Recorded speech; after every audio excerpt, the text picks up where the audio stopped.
Hello.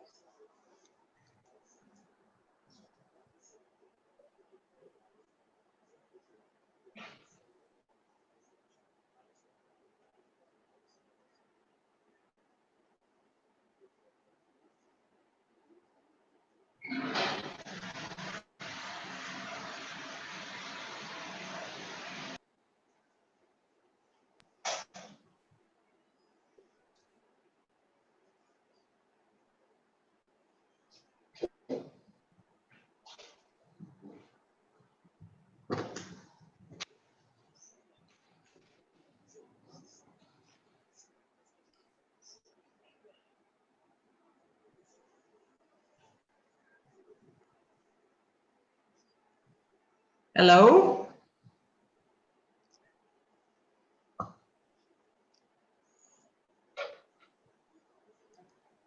Hello. Hello. Good afternoon, everybody. Good afternoon. Good afternoon, ma'am. Welcome to the webinar. Thank you. Welcome, Sonia. Thank you.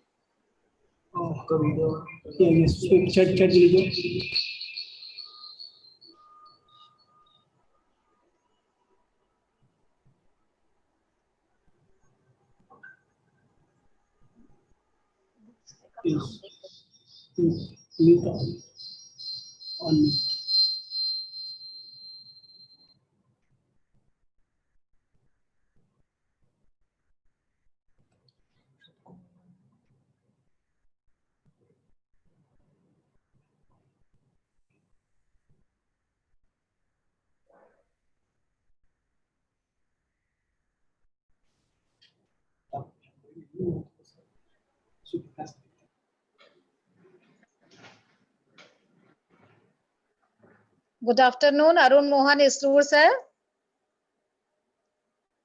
Hello, good afternoon. Very good. How are you, Sonia? I'm fine, thank you. Hmm. Are you okay? Yeah, fine. Good. Nice meeting you. I'm fine, thank you.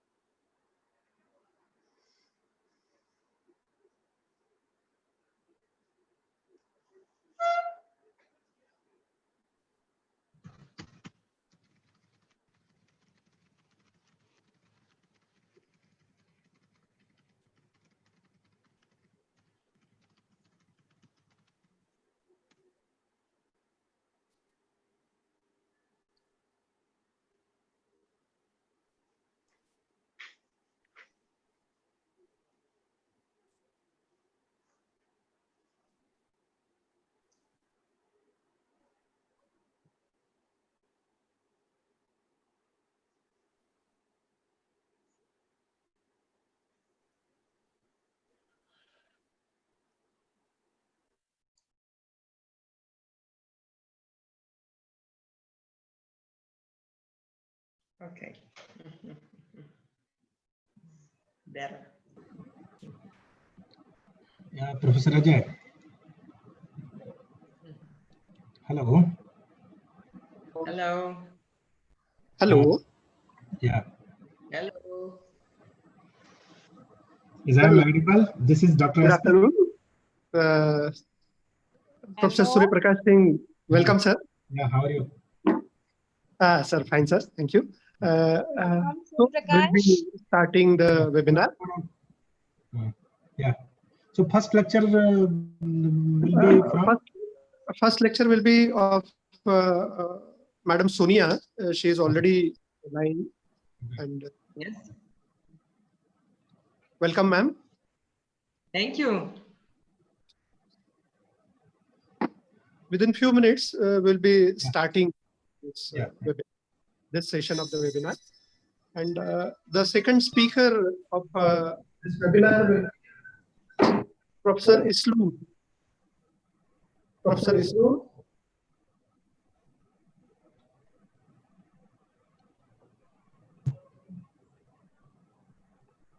Hello. Yes. Good morning to you. Good morning. Very good morning. Good afternoon, Surya Prakash. Hello. Good afternoon. Hello. Madam. Yeah, good afternoon. Welcome and thanks. Welcome to you all. Within a minute, we will start the program.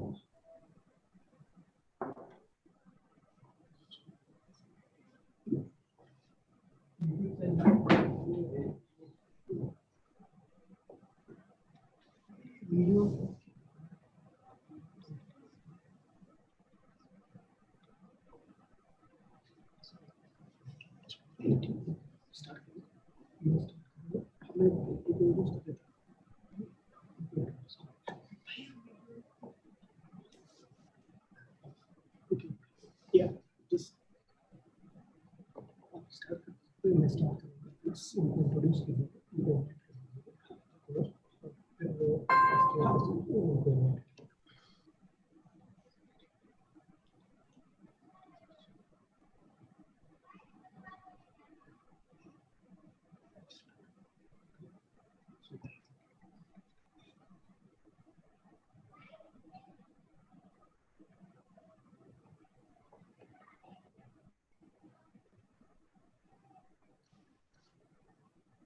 Hello. Am I audible? Yeah. Hello. Am I audible? Am I audible? Yeah. Well, welcome everybody. Welcome on the third day of this webinar. On this third day of webinar,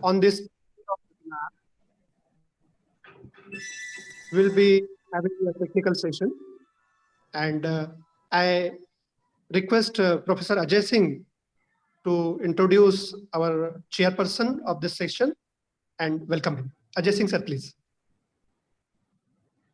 this is the third day of the seminar, and chairperson is Dr. Surya Prakash Singh from Indian Institute of Chemical Technology, Hyderabad. He is a principal scientist at Polymer and Functional Materials Department, CSIR, Indian Institute of Chemical Technology, Hyderabad. He studied chemistry at the University of Allahabad, India, and obtained his degree in 2005.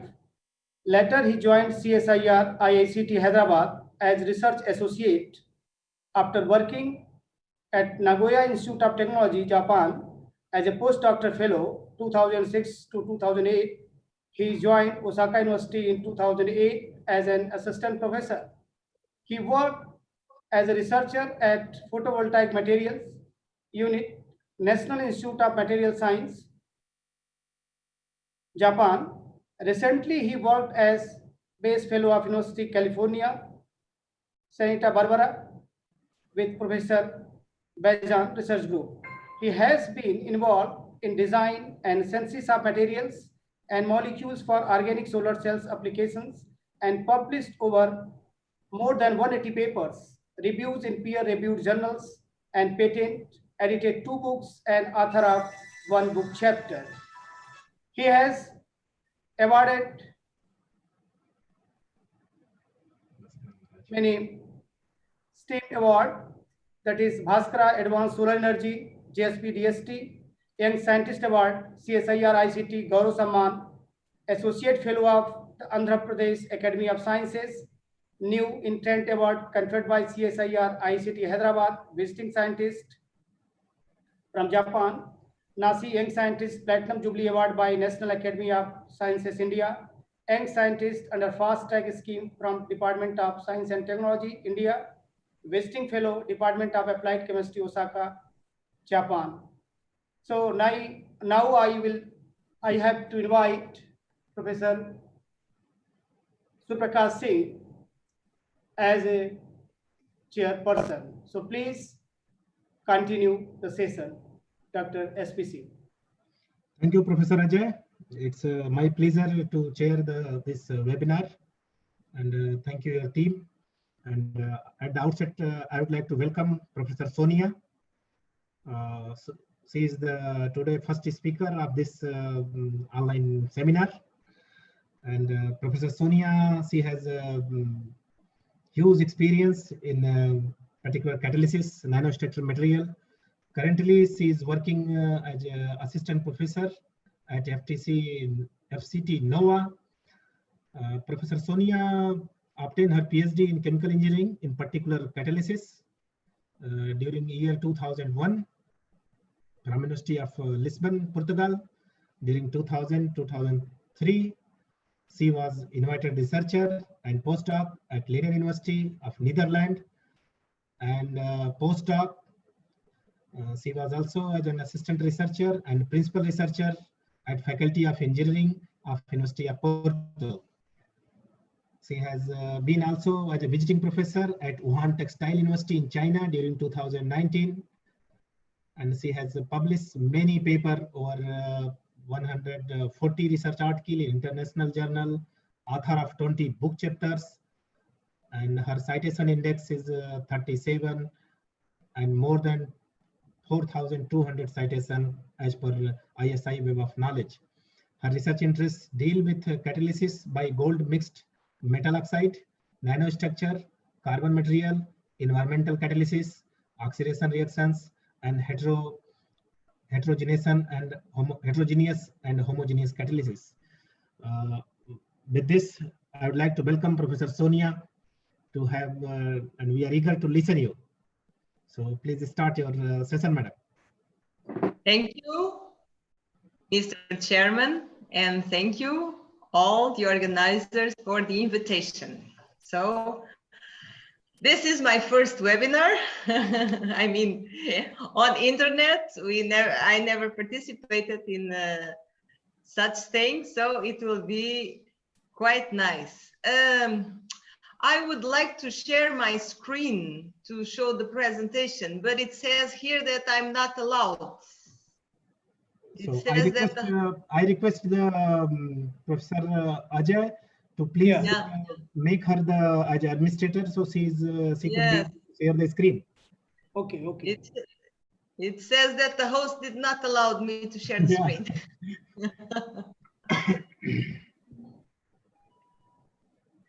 No, I mean, I could share myself. No, you don't need to open it. I could share and show, because if I show, I have the.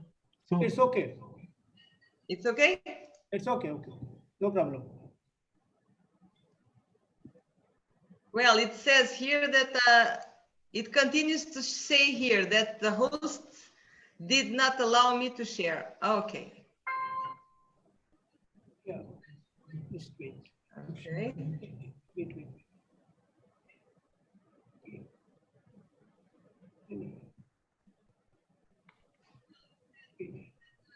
There is an option, Professor Ajay. If you just click there, she will become as a maybe one of the administrators, so she could able to handle her own.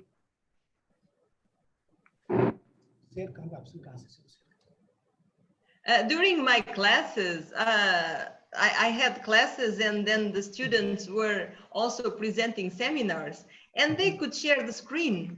I don't know. Well, madam, just if you don't mind, why I can't.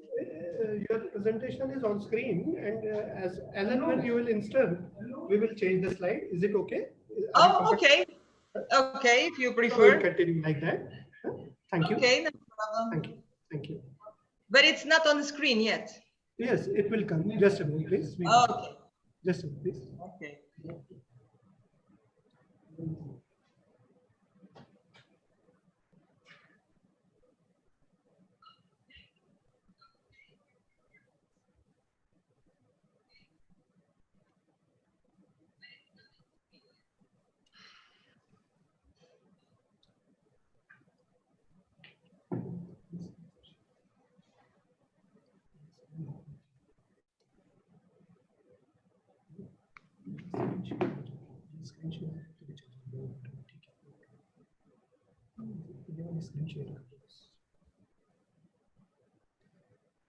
Sorry, Professor Sonia, to keep you on hold. Oh, no problem. No problem. Yes, it is there.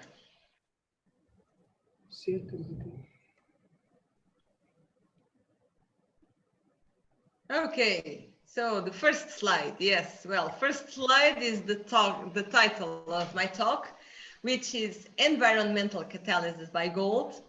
So the topic of this seminar is the Environmental Day and what can be done after the COVID pandemic to improve the environment, shall we say. And I believe gold had a role before COVID, and I believe it will continue to have afterwards. So I'm going to talk a little bit about gold catalysts, which is part of my work. So yes, the next slide, it is the world map. So why I'm showing the world map, so that you know where Portugal is located. So Portugal is a small country there, you see, at the end of Europe continent, close to Africa. So it's shown there where I come from. So if you move to the next slide, please. We can see, yes, a detailed map of Portugal that is very close to Spain. As you see, that is beside Spain. So Spanish people are our neighbors for many centuries. And you can also see where Lisbon is located. Lisbon is the capital of Portugal, so it's there in the center of Portugal. I cannot use the mouse because it's not seen, but it is there. And the Nova University of Lisbon. So Nova means new in Portuguese. So it's the new University of Lisbon. It's a very recent university, is it's around 50 years old. And it's already one of the best in Europe in terms of new universities, younger universities. So you see the campus there. And now, yes, let's talk about some properties of gold, because gold is a very nice material with which I've been working for a long time. So if I could have the screen, but no, okay, no problem. So gold is yellow and shiny, as you can see on top, yes. It's also naturally occurring. So you see there that you can find gold everywhere, but it's inert in the bulk state. So if you have a gold bar, it will stay like that forever. It doesn't get rusty like iron, for example. And it's malleable, ductile, and dense. So malleable means that you can make very thin gold leaves. So 1 gram of gold can be beaten up down to make a very thin. Oh, it's a bit up. It's I'm not in the gold nanoparticles yet. Please go back to the previous one. I'm still talking about the gold properties. Okay, there. Thank you. Yes, so means you can beat up the 1 gram of gold to make a thin gold leaf of 3 square meters. It's ductile, which means that you can make very thin wires. So the thinnest wire of gold you can make is 5 micrometers, which is about 10 times thicker than the human hair, width. And also it's very dense because the density of gold is 19.3 cubic centimeters per gram. So if you have a solid cube of gold with 37 centimeters side, it would weigh a ton. So it's quite amazing. And also it forms alloys. You can see that in jewelry. And it's a good conductor of electricity and heat. So now, please, the next slide about the gold nanoparticles in colloidal solution. Yes, so We all know that gold has that nice yellow color in bulk, like I showed in the previous slide. But gold nanoparticles, if they are in colloidal solutions, they can have very different colors that go from red to blue. So red means smaller nanoparticles, you see, and it is red because they have a narrow absorption band at 520 nanometers and negligible scattering of light for lower sizes. And if we have blue or purple means larger nanoparticles, the absorption band shifts to longer wavelengths and light scattering because marked for larger sizes. So we have there two TEM images of both on the left smaller nanoparticles and on the right larger nanoparticles. So if we can move to the next one, please. To the next slide.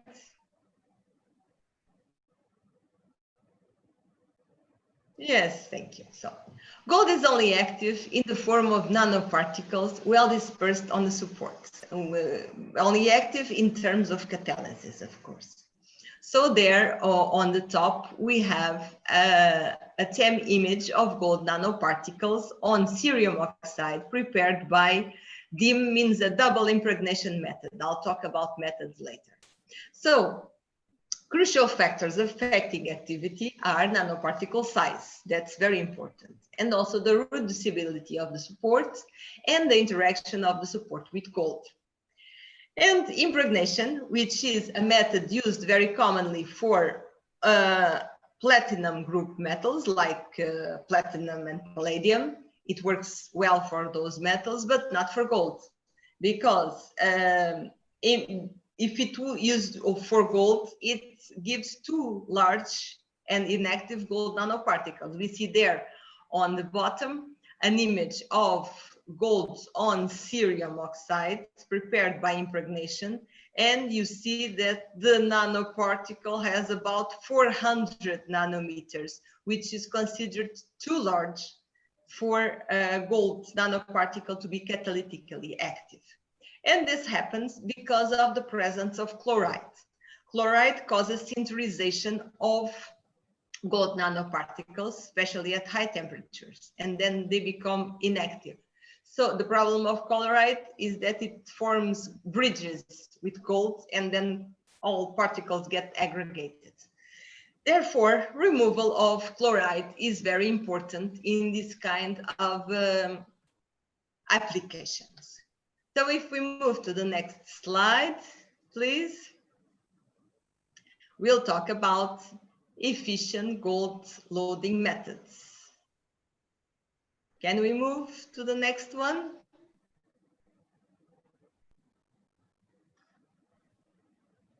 Yes, thank you. So there is the Sol immobilization or colloidal method, in which the gold precursor, usually it's the hydrochloric acid, HAuCl4, is reduced by citric acid or other reducing agent in the presence of an excess of stabilizing or capping agents or surfactants, and then the support is added. There is another method that is the deposition precipitation, is very used for gold on metal oxide. So the colloidal method is very often used for carbon materials, to deposit gold on carbon materials. It's the most efficient method so far, usually in the most common for carbon materials. But for oxides, metal oxides, deposition precipitation is very common and also gives very active catalysts. And then on deposition precipitation, the pH of a solution of the gold precursor is raised until 9 by adding sodium hydroxide or urea before the addition of the support. But if it's co-precipitation, then aqueous solutions of the gold precursor and of metal salt precursors like nitrates, they are put together, and then the pH is raised, and the two oxides are, or hydrated oxides, are precipitated simultaneously. So here on the left, we see a TEM image of gold nanoparticles, so the darker spots are the gold nanoparticles, a deposit on aluminum oxide prepared by deposition precipitation. So if we can move to the next slide, please. I would talk about some more gold loading methods. Yes, one of them is the photochemical deposition. And then you have there on the left before. So we put there, this was done with titanium dioxide. So before the photo deposition starts, we have the solution of the titanium dioxide. So first, the gold precursor is dissolved in water and methanol and mixed with the support. That's what we have there on before. And then when the UV lamp is switched on, we have there in the middle, you see that the solution is still transparent. That greenish color is because of the UV lamp. And then there is, when the photo deposition is going, there is simultaneous reduction of the metal ions by conduction band electrons. And this can be enhanced by the addition of sacrificial electron donors, which is like methanol. There we put methanol that can supply a lot of electrons and then improve the rate of photo deposition. So this process is done in the dark. I just showed here the images so that you could see. But then when we turn the UV lamp on, the whole reactor, everything is in the dark. And then after some hours, you see there where it says after, you see that the solution has acquired a nice purple color. So the color of gold nanoparticles deposited there. And then there is the Auther Sonication that is similar to photo deposition, but it's just the sonication procedure. We don't photo deposit. So we just discovered this method by serendipity, because once we forgot because first we should sonicate the whole mixture and then go to photo deposition. And what happened is that we forgot the reactor there, and it was left sonicated the whole day. And so after 8 hours, we saw that the solution had a nice purple color, a very nice purple color, as if it had been photo deposited. So we tested that sample, and it turned out to be the best one of the study. It was with zinc oxide. I will talk about that later, but you see how this method was was discovered just by accident. So if we could move to the other slides, please.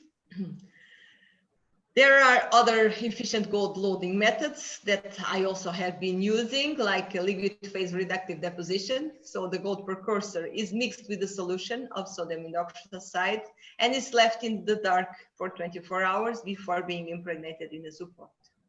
And then also the double impregnation method, in which the gold precursor is impregnated on the support, but then there is a second impregnation with the solution of sodium carbonate. So this is to remove, all these methods are meant to remove the chloride. So the chloride reacts with the sodium compounds and is then removed by washing.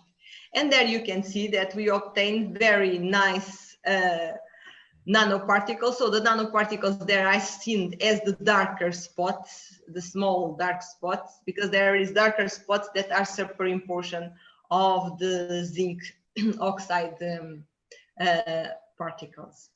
And then we see on the left the gold size distribution. So you see that's very narrow distribution obtained with this method. So if we move to the next slide, please.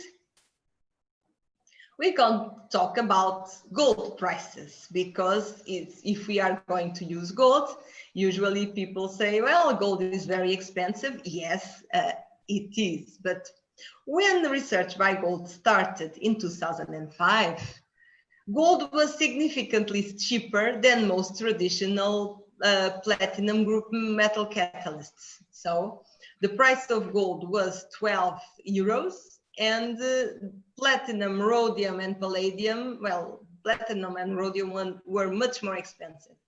Palladium was cheaper back then.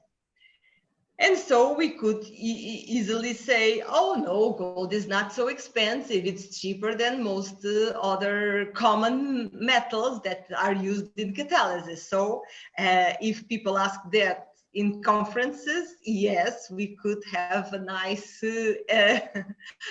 explanation for using gold. But you see that this was in 2005. So you see that from 1999 until 2005, the price of gold was around 10 euros per gram. But then something happened and the price of gold started to rise and rise and rise. And it reached a maximum around 2013 or so. But then it started to decrease and it was more or less stable until last year. But now with the COVID crisis, it started to increase again. So it is now 48 euros per gram, which is sadly much expensive than platinum, double price than platinum. But still cheaper than palladium, now cheaper than palladium, and much cheaper than rhodium, because rhodium increased a lot. You see that rhodium was 60 euros and now it's 245 euros per gram. So it's quite a lot. Platinum is similar, and palladium also increased a lot from 7 to 56 euros. So it's quite a lot. But anyway, gold is much expensive now, seems to be rising due to the COVID crisis. So we could ask, is there still a golden future for gold catalysis with those gold prices? So I will try to answer this question. So if you could move to the next slide, please. Okay, thank you. So gold has advantages over other metals. For example, on CO oxidation, which is an environmentally important reaction that I will talk about a little more later. Because gold is already active between -70 to +70, while the platinum gold metals are only active for this reaction above 100 degrees Celsius, from 100 to 300. So gold is very active even in the North Pole. If we are there in Antarctica, we can use gold as a catalyst at room temperature there. So it's quite remarkable. We don't need to heat. And also for the water gas shift reaction, which is CO oxidation, but in the presence of water, to produce hydrogen, we see there a comparison for a gold catalyst. It's gold on iron oxide, compared with copper and platinum catalyst. And you see that gold is already active at 100 degrees Celsius, while the other ones are active at much higher temperatures. So this is also important to produce hydrogen for fuel cells. So if we can move to the next slide, please. Yes, so hydrogen can be generated by a carbon-containing source. So let's see the example of methane. We have there methane and water reaction that gives CO2, hydrogen together with CO2. That's not a problem because CO2 does not poison the PEM fuel cells. However, this reaction with methane also generates 0.5% CO, which is really bad because above 0.01% CO, platinum PEM fuel cells are poisoned. So the elimination of CO, of carbon monoxide, is crucial. And then we see that gold oxidizes CO to CO2 very well. But platinum does the same. However, what happens is that platinum is not selective at all because it oxidizes everything. So it also oxidizes the hydrogen, the precious hydrogen that we are trying to make. And it transforms it back into water. So it's making the top reaction go back, you know. And gold, it is very selective. It does not oxidize the hydrogen, or it oxidizes it in very low extent. And it oxidizes, is very selective to CO. It oxidizes it totally. As we saw, it's already active at -70 for this reaction. So gold is more selective than platinum and other platinum group metals in the oxidation of CO in the presence of hydrogen, and this reaction is called PROX, which is preferential oxidation. So preferential oxidation of hydrogen, CO in the presence of hydrogen. So platinum oxidizes everything, but gold doesn't. And gold has another advantage, which is that it's nearly insensitive to CO2, and its activity is enhanced by water. So gold catalysts are good candidates for hydrogen purification and production because of these characteristics they have. So if we can move to the next slide, please.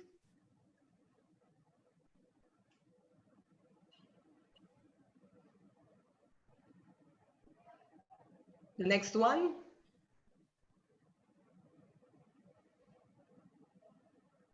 Thank you. So there are other reactions, environmentally important reactions and others that are catalyzed by gold, like complete oxidation of hydrocarbons, oxidative decomposition of volatile organic compounds, selective oxidation of alcohol, sugars, and ozone decomposition, SO2 removal, reduction of NOx, and many others, also autocatalysis, automotive important reactions, catalysis for those reactions. So there are many reactions in which gold is active. So I have been studying some of those reactions, but today I will talk about only of the environmentally important reactions. So if we move to the next slide, please. We will talk a little about CO oxidation, which is just carbon monoxide being oxidized by oxygen to produce CO2, carbon dioxide. So it's a simple but intensively studied reaction that is still poorly understood. But it has a large importance in pollution control, air purification devices, cleaning of automotive exhaust gases, fuel cells, gas sensing, and so on. And as we saw before, gold catalysts have advantages for this reaction that come from their improved activity at low temperatures and also good stability in the presence of water. So if this reaction takes place on platinum, it follows the Langmuir-Schulwood model, which is there. That is, CO is adsorbed on the platinum surface, hydrogen also, the oxygen molecule is split, so the oxygen atoms are also adsorbed. So CO and oxygen adsorbed react together, form CO2 that is released. So that's the simple Langmuir-Schulwood model. However, on gold catalysts, the CO oxidation takes place by a different method, which is that takes place the Bond-Thompson mechanism that says that it's not the oxygen that is being supplied that oxidizes the CO, but what happens is that the CO is reacts with the surface. So it is the oxygen from the oxide surface that actually migrates to the surface and oxidizes the CO molecule. It's shown there. And so the oxygen that is supplied is only used to replenish the oxide surface. So it's a mechanism similar to the Mars-Van Crevelen mechanism, but it's called the Bond-Thompson mechanism that was proposed by these two authors in the year 2000 and has been shown to be correct by results obtained by other authors, namely the use of labeled oxygen, labeled O2, to see that the CO2 that is being formed is not labeled CO2, but at first is CO2, regular CO2, so from the oxygen coming from the metal oxide surface. So if we can move to the next slide, please.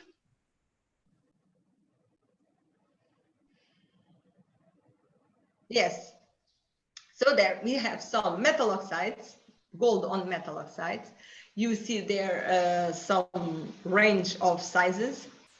And you see there on the top left that the CO oxidation, the results, and you see that the DIM method, it's the double impregnation method, it's much more active than the liquid phase reductive deposition. So especially for gold on nickel oxide, that was the best results obtained, were with nickel oxide. But you see that with all the other metal oxides like copper, yttrium, and lanthanum, the results obtained with these two methods were much better than those of literature for similar catalysts, for gold catalysts on similar oxide supports.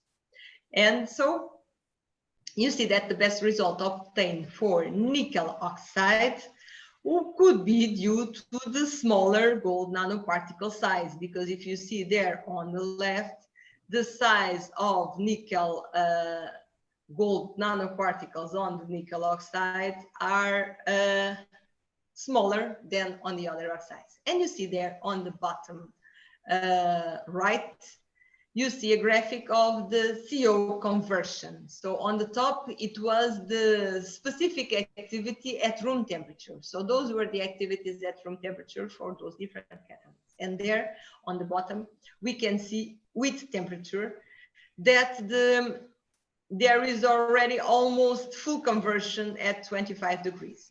And then you can say, oh, didn't you say that gold was already active at temperatures below 0, and then you need to heat to 50 degrees or more to get full conversion? Yes, but some experiments were done mostly with 1%, 0.5 or 1% CO. Here we used 5% CO, which is quite large. So if we compare the specific activity that we see on top, it's per mole, it's moles of CO per gram per second. And so then we see that the catalysts that we used were much higher than those reported on literature on similar supports. So you see that these catalysts were quite active, especially the nickel oxide. So you see there the nickel oxide prepared by the double impregnation method, it's much more active than the others, and that can be due to the lower gold nanoparticle size. So if we can move to the next slide, please. Yes.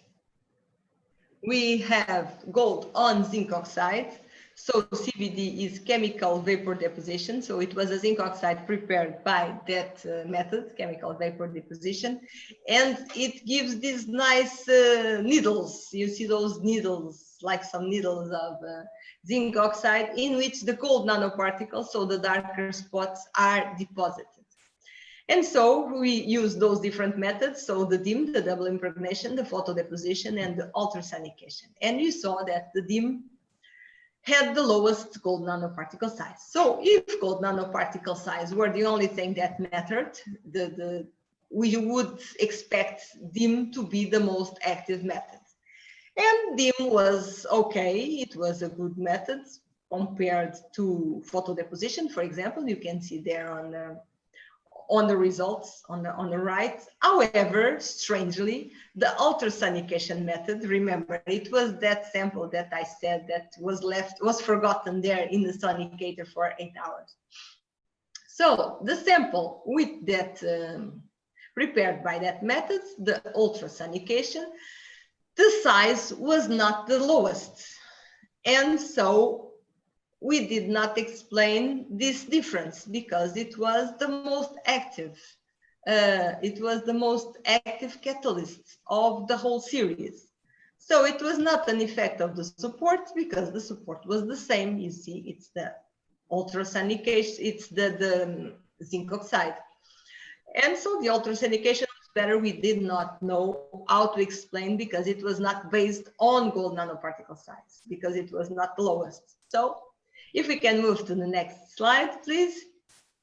We made a detailed investigation of gold on zinc oxide, CVD, prepared by this method. And so what we found is that gold nanoparticles were epitaxially grown on the zinc oxide support in some cases. So there, on the left, we have zinc oxide and we have a gold nanoparticle. So we did a fast Fourier transform on that place, exactly on that place, and we obtained those spots that you can see there. And if we enlarge those spots, if we identify them, some are identified as gold and some as zinc oxide. So we can see that the spots are very close together. So we could find some crystallography relations for parallel directions of gold 110 and zinc oxide -2110, and some parallel planes of gold and zinc oxide, and also some relations within a few degrees for some other planes of gold and zinc, which was very interesting. And so we could hypothesize that this epitaxial growth of gold nanoparticles on zinc oxide and produced a strong metal support interaction, which could result in the improvement of the catalytic properties of this sample, because no epitaxy was found for the other samples. So we assume that in this case, it was not the gold nanoparticle size that mattered, because this was not the smallest one, but this sample was the only one that had this epitaxial growth of gold nanoparticles. So we believe that is the cause for the improved activity of this sample. So if we could move to the next slide, please.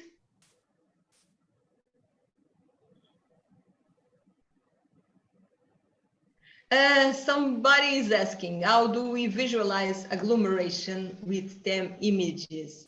You mean... You continue, we will have the question at the end of the lecture. Okay, okay, no problem. We'll talk in the end then. And then we have here iron oxide support. So on the left top, you have commercial iron support, which is a bulk. You see, it's a bulk support. But then on the right side, you have nanostructured iron oxide. So you see, it's much more porous. It has a much nicer, shall we say, structure. And this was obtained by calcination of iron nitride. So when we deposit gold on commercial iron oxide, we obtain those nanoparticles. See the nanoparticles there, the dark spots. So they are much larger than those obtained on gold nanostructured iron oxide. So if you see there on the right, the DIM method had much higher activity than the liquid phase reductive deposition there. So, and also on nanostructured gold, on nanostructured iron oxide, gold behaved much better. So you see there the huge difference. And we also show the results obtained with the reference catalyst for gold on iron oxide from the World Gold Council, which is a commercial sample, and you see that our materials had much higher activity. So if we could move to the next slide, please.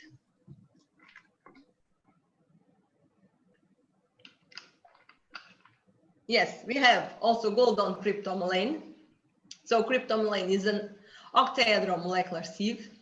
So you see there, what you see there, those straws are a cryptomylane, the very thin needles are cryptomylane, but those small particles, we could think that they are gold, but no, they are not on the top image. They are cerium oxide, in fact. So gold was not visualized by TEM. We had to use a contrast technique. is the image shown below, and so that we could see the gold nanoparticles there as white spots. So it's a contrast technique. Then the gold is seen as lighter spots instead of TEM, in which gold is seen as darker spots. So what we found out is that gold on cryptomalane doesn't have any activity. So if you see there on the top graphic, you see that having gold or not on cryptomalane doesn't do anything. But if we put cerium oxide, cerium on the cryptomalane, it gets worse. But if we put gold and cerium on cryptomalane, it's the best activity, see? Because the conversion starts at much lower temperatures than the other curves. So on the bottom graphic, we could see, well, then it's only the cerium that is working, not the cryptomalane, right? Because gold on cryptomalane is the same. If we have gold on cerium, it's the best. So perhaps cerium oxide is the best. But no, we tried with cerium oxide, and you see, even though the gold nanoparticle size on cerium oxide is much lower, it's much lower than on cryptomalane, you see there that the activity is not. The gold on cerium oxide activity is much lower than on gold on cerium and cryptomalane, which is higher. So why this explanation if it's not the gold nanoparticle size? Is that cerium increases the number of defect sizes that can anchor the gold nanoparticles in the cerium nanoparticles, and then it enhances the charge transfer between gold and cryptomalane. So this was the reason for this improved activity. So if we can move to the next slide. So then we see that it's not just the gold nanoparticle size that matters, that are other factors like the type of support and the interaction of the support with gold. So if we, yes. So besides so far I was talking about oxidation of CO, an environmental important reaction, and now I'm going to talk about my results with gold catalysts, also with other environmentally important reactions such as volatile organic compounds oxidation. So these VOCs, so-called VOCs, are compounds that come from industrial processes and transportation activities and have a major contribution to air pollution because they are toxic and malodorous in nature, and they are involved in ozone depletion and smoke formation. So we tested different VOCs like ethanol, toluene, and ethyl acetate. Their structures are here on the slide. And the VOCs are usually destroyed by thermal oxidation. Don't go yet, don't go down yet. Please stay in the same slide. Okay, thank you. So VOCs are destroyed by thermal oxidation, and that only happens at very high temperatures, like 700 to 1000. And at that very high temperature, the nitrogen present in air also reacts and produces nitrogen oxides, which are also bad. And so if there is a catalyst present, the operation can decrease to much lower temperatures, and then the NOx production is much lower, and of course, less energy is needed. So now we can move to the next slide, please. So the oxidation of VOCs follows a Mars van Crevelen type of mechanism, which is like this. So the VOC comes, the VOC molecule is linked to the oxygen of the metal oxide surface, and then it oxidizes the VOC, the products are released, and then the oxygen is replenished by the oxygen stream that is passing. So the role of gold is just to enhance the reducibility and reactivity of the surface of the oxide and increase the exchange rate between lattice and surface oxygen. That's what we found out. So if we can move to the next slide, please, we will see some examples of VOC oxidation on exotemplated oxides, for example. So there on top, you see oxidation of ethyl acetate, So the white symbols are the Syria supports without gold. So with gold are the colored symbols. So we see that with gold, the activity is much higher because there is conversion at much lower temperatures. Also on the right, top right, you see oxidation of ethanol. You see that with Syria only, the oxidation is not total in both cases. You see on top that it doesn't reach 100% conversion. And if we put gold, you see that the curves shift to much lower temperatures, and also the conversion is higher. It reaches 100%, you see there.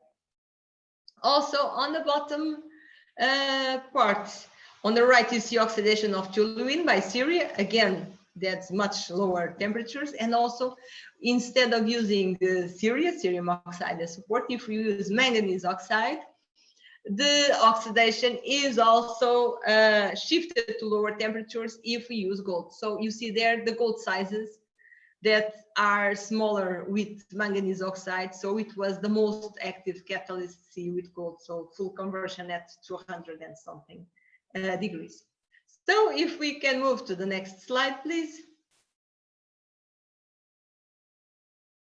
Okay, thank you. So you see there some other work with with ethyl acetate and with toluene, and we see there some examples of gold on iron oxide. So we see there yttrium oxide. You see it's very low conversion. You see at 400 degrees we only get about 40% conversion. But if we add gold, we get 100% conversion at around 300. So this oxide is not very active. You see there on toluene. So toluene is the most difficult rock to oxidize, is the toluene. So you see toluene without gold, the oxidation on the right top, the oxidation using only yttrium oxide, it's only 10% at 400 degrees. And if we add gold, we can get full conversion. However, the most remarkable result is with magnesium oxide. That is also very inactive. We see that we can only get maximum 70% conversion of the VOC without gold. And if we add gold, the curve shifts to very low temperature for ethyl acetate. So we get full conversion at around 275 degrees. With toluene, the most difficult VOC to oxidize, see, we have less than 10% VOC conversion without gold. And if we add gold, we can get full conversion. So that's quite impressive. Gold improves the reactivity for VOC oxidation. So if we can move to the next slide, I'll show you also another example of an environmentally important reaction, which is the decomposition of nitrous oxide. So nitrous oxide is N2O. It's not NO, which is nitric oxide, is not NO2. It's nitrous oxide. And this gas for a long time was considered as non-pollutant. But it has been found that it's a powerful greenhouse gas with global warming potential 300 times higher than CO2. Can you imagine that? It's quite remarkable. The problem is that, well, luckily its amount is not so high. It's about 4%, while CO2, it's 60% of the greenhouse gases. But even so, it has a very large global warming potential. So that is the problem. And also it has a long lifetime in the atmosphere, which is around 150 years. Therefore, its ozone layer depleting potential is very high and similar to that of chlorofluorocarbons, those CFC terrible gases. And the problem is that it has been increasing in the past 200 years due to industrial activities. So perhaps now it decreased a little with the confinement due to the coronavirus. However, we don't know how it will be in the future. So, and its decomposition to nitrogen and oxide occurs at very high temperature. So that is also the problem. Therefore, the direct decomposition process has advantages since it would be efficient, simple, and require low energy, because we see there that the natural greenhouse effect that exists, we have CO2 and 2O and methane, and then the solar radiation penetrates the Earth, but can be radiated. However, if there is more greenhouses there surrounding Earth due to human activities, then what happens is that the solar radiation enters Earth, but less heat escapes into the space, because that is that place surrounding the Earth. Therefore, it's much more difficult. So if we can move to the next slide, I'll show you some examples of metal oxides loaded with gold by the deposition precipitation that have been used in this reaction, like, for example, gold on aluminum oxide, cerium oxide, and iron oxide. So you see there that we obtain very low gold nanoparticle sizes, which would help the activity. So if we can move to the next one again, please. If we can move to the next slide. Okay, great. Then we did hydrogen temperature programmed reaction, and to study both the supports with and without gold. So there on the left top, we can see aluminum oxide and gold on aluminum oxide. And you see that there is no reduction. We only see those peaks, so no reduction at all. If we see peaks, means that something is being reduced. And then below, we have zinc oxide with and without gold. And we see small peaks, because if you see the scale is very small. And then they are due to the hydroxylation, most likely. And then below, we see titanium dioxide. We also don't see much peaks, very small peaks. And we see a huge peak on the sample with gold. So this is due to the reduction of gold and not really the support. But then if we look there on the left top, we see the temperature programmed reaction of cerium oxide. So we see that there is, on the red curve, there is a surface oxygen peak at around 500 degrees and a bulk oxygen peak at higher temperatures. So we see that the sample of gold, the bulk oxygen peak is still the same, but the peak related to surface oxygen is shifted to lower temperatures, which means that the reduction was facilitated due to the presence of gold. So that this shows that the gold improves the reactivity of the sample. And on the top left, we see the iron oxide reduction peaks. So the sample without gold, which is the red sample, we see that there are three main peaks. That is the reduction to Fe2O3 to Fe3O4, then the reduction to Fe3O4 to Fe to iron oxide, and then the reduction of iron oxide to iron. And again, if we add gold, so it's the blue curve, you see that those peaks are shifted to lower temperature. So therefore, the reduction is facilitated. Yes, you wanted to ask something? Or you want, yes. How many slides remain, Professor Sonia, if you don't mind? Pardon? How many slides remain? How many slides remaining? I don't, it's, we are about, I think we are about to near finishing, because okay. we are running out of time. Yeah, please carry on, carry on. Okay. So if we move to the next one, please. I cannot control the moving, so it takes a little more time. So you see that the N2O conversion using iron oxides, gold on iron oxides, you see that the catalytic performance order is the same with or without gold. So first is iron oxide, which is the most reducible one, then it's cerium oxide, then it's the other ones that are not so reducible. And if we add gold, the gold increases the catalytic activity, but the order is maintained. So we see that the activity is not related with the gold size because the gold sizes vary. Well, iron and cerium are very similar, but it's rated with the reducibility of the supports, which is quite interesting. So if we move to the next one, we'll see the last reaction, that the last environmentally important reaction studied. So yes, which is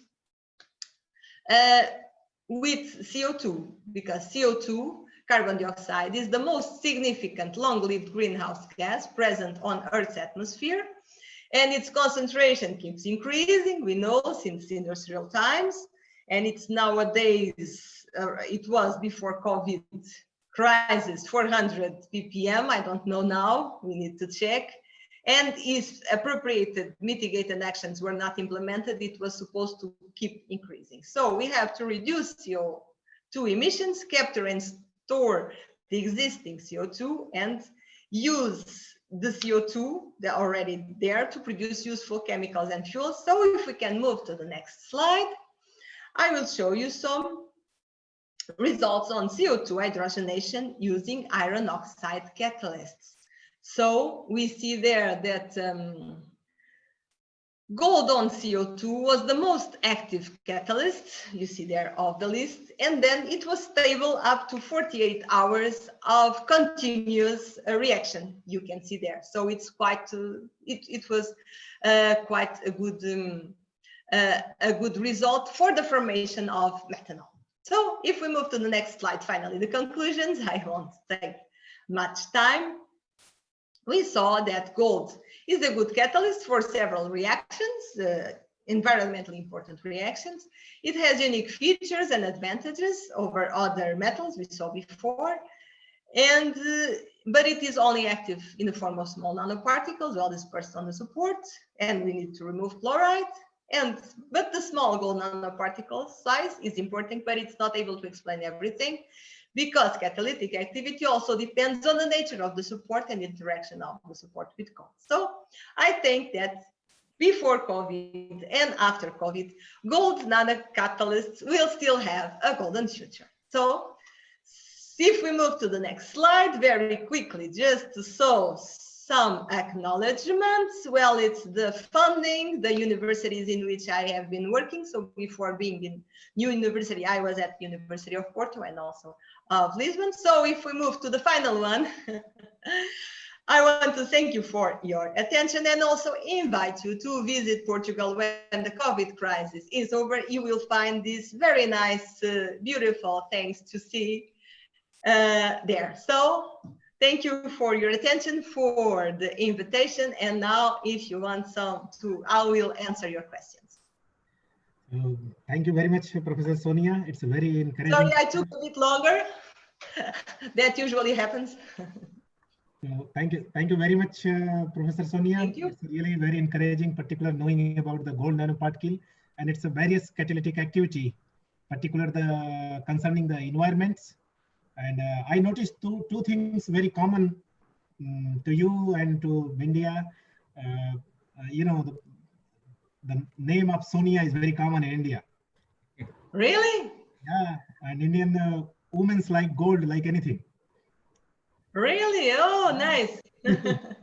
So we really thank you for your time. Though, you know, on Sunday you agreed to give a lecture, which is very beneficial to the audience. And there are few questions. One question I can see. I request organizer, there is more question, please put on the desk so that I can ask. One question is, how do we visualize agglomeration with TEM image? Well, I'm not sure if I totally understand the question, because if you mean agglomeration. Yeah, I think asking, there is sometime, you know, the nanoparticle, it's an agglomerate, and if it's an agglomerate, it's easily visible on the, because we don't get the good image. So I think that maybe when we see them all together, if we see that they are all like that, we see that they are agglomerated. If you saw if we see the previous slides, if we see a gold nanoparticle here, one there, okay, they are not agglomerated. If we see that all things are together, then it's visual. If we could show the slides again, I feel just to see the image, we can say whether it's agglomerated Yes. or not. Yes, It's clearly just visible. by It's a kind of appearance. It's a physical appearance. So Yes, may I that's ask? May I ask the coordinator, organizer, if any more questions? Yeah. From audience,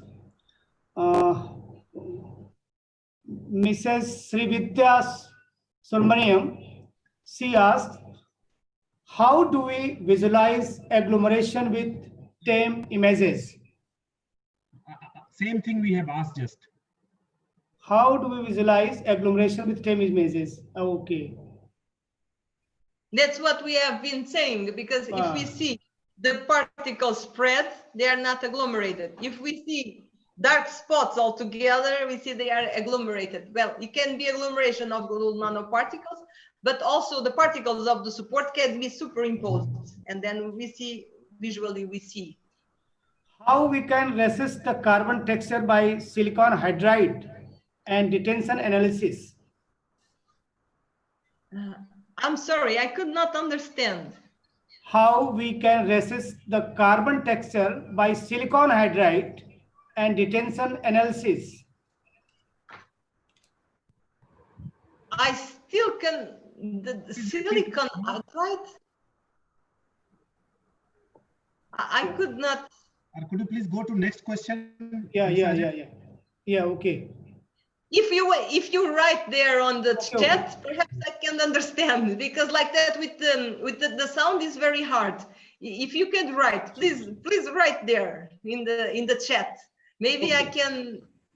Yes. Well, if there is another question, meanwhile, while you write yours, you could I could try to answer. Is gold nanoparticle helps in carbon dioxide sequestration? Sequestration. Yeah. Well, I did not try carbon dioxide sequestration, but on the hydrogenation, I could tell that it works. Yes, but sequestration, I don't know. I never tried, and I did not check the literature. But it's possible. It's possible that also it also helps. I have no knowledge about it. Okay, it's okay. Are sunscreens containing nanoparticles safe? What is safe? Pardon? Or yes, burning. Are sunscreen containing nanoparticles safe? Burning, yes. Burning gold Yeah. Yeah. Well, if you burn the catalysts, I mean, you can. It's no problem, because the gold can be recovered. You will not have. You can still recover the gold. You will not have any problems with the gold. With the gold itself, it will not become dangerous or anything. It will just melt or something and be recovered if the temperature goes above some temperature. It can just any catalyst, it can recover it. It's an advantage of the gold nanoparticle recovery. If I understood well the question, which I'm not so sure. Sonia, very Yes. informative lecture. One participant asked the question, can silver nanoparticles show same results in VOC oxidation? Silver nanoparticles. Well, I have no idea. I did not test silver, but I believe yes, perhaps, but I don't know if the results would be equal. I believe silver should also have some catalytic activity, yes, but I don't know if it's better or worse than gold. I did not test. Okay, thank you. Welcome.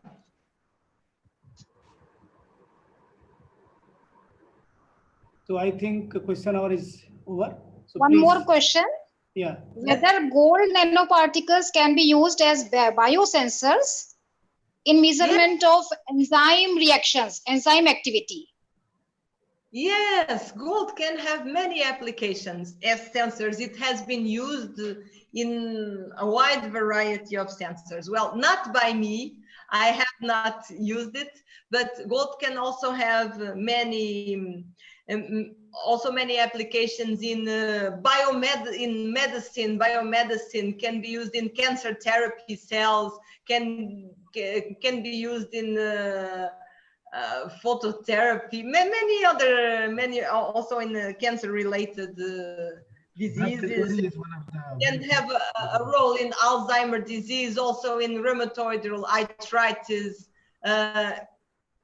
dementia, and so on. There is many applications of gold also in medicine and in many other reactions. I selected today the environmental important reactions because they were important for this seminar. But I also worked, for example, in the oxidation of alcohols and alkanes using gold nanoparticles and gold compounds that were also very active and also allowed the reaction to occur at milder conditions that were also more greener alternatives and also more environmentally friendly. But today I just chose those reactions because there was not enough time to talk about everything. But thank you, Sonia. Thank you, Sonia. I have one question, if you don't mind. Yes, please. Yeah, Sonia, thanks for the very nice lecture. In fact, I could join only at the last few slides.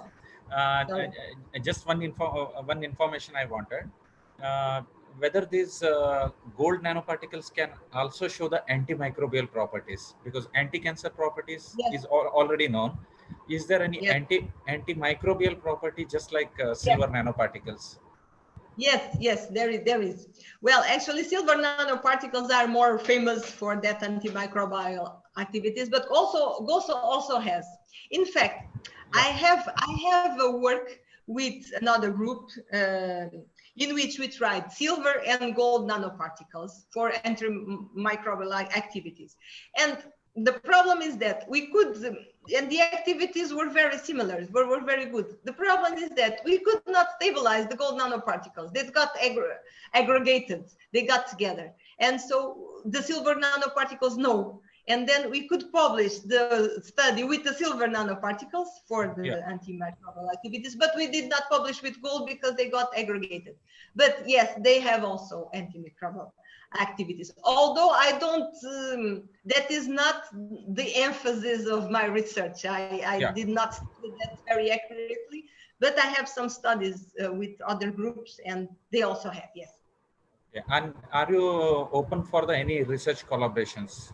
Of course, yes. Okay. I would love to. Yes.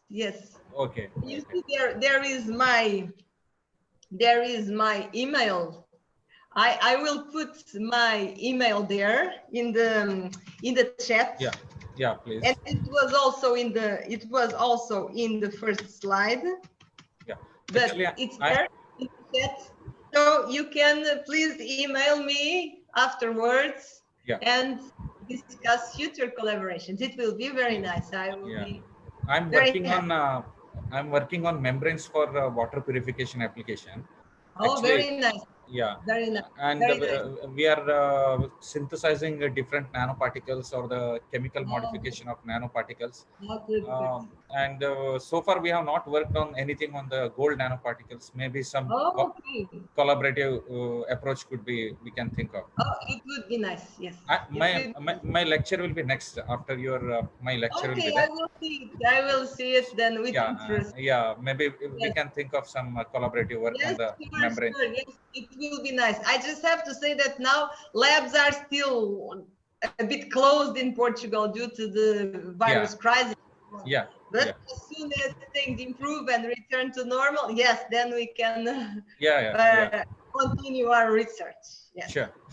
Thank you. So we welcome Professor Arun Slurji. So please, so Prakashji, continue. Thank you, Professor Sonia. Now we'll have the next session and we will be in touch with you. And thank you so much. Thank you. Yeah. So the next session is the invited speaker is Professor Arun M. Slur. So I would like to tell briefly about Professor Arun. Professor Arun is a professor and head of the Department of Chemistry at National Institute of Technology, Karnataka. He did his MSc at University of Mangalore, PhD in the medicinal chemistry at University of Mangalore during 2002, and his postdoctorate at Technion Israel Institute of Technology, Israel, and having over more than 17 years of research experience in various research fields such as membrane technology, medicinal chemistry, organic electronics, nanomaterials, X-ray crystallography, organic synthesis, etc. He has very prolific publication record. He has published over 244 research papers and delivered many lectures, over 70, and his H index is 34, and the total citation is about 4,280, granted few patents, author of many book papers, book chapters, and guided over 16 PhD students, and currently a half dozen students working with him. He's also visited as many countries as a visiting scientist, visiting professors, and he got several good awards such as C.V. Raman Young Scientist Award by the state level, and many others. The most important, he has been recognized as the top 5 scientist in India in material research science. Based on this, I'd like to invite Professor Arun to deliver his talk. Thank you, Dr. Singh sir, for giving me this opportunity. I think I'm not able to share the screen. Can you please allow me to share? Could you please, yeah. I can also directly share so that I can control from my side. Yeah. 1 second. No, on my side, can I share the slides? I also wanted to share the slide. They have to make you administration, I think, administrator. At this moment, probably maybe a little time taking. So kindly bear with us and let organizer to. Okay. Yeah. Okay, no problem. So, Professor Ajay, could you please share the screen and handle his PPT? Hello. Who will share? I can share? Yeah, please. Okay. Yeah.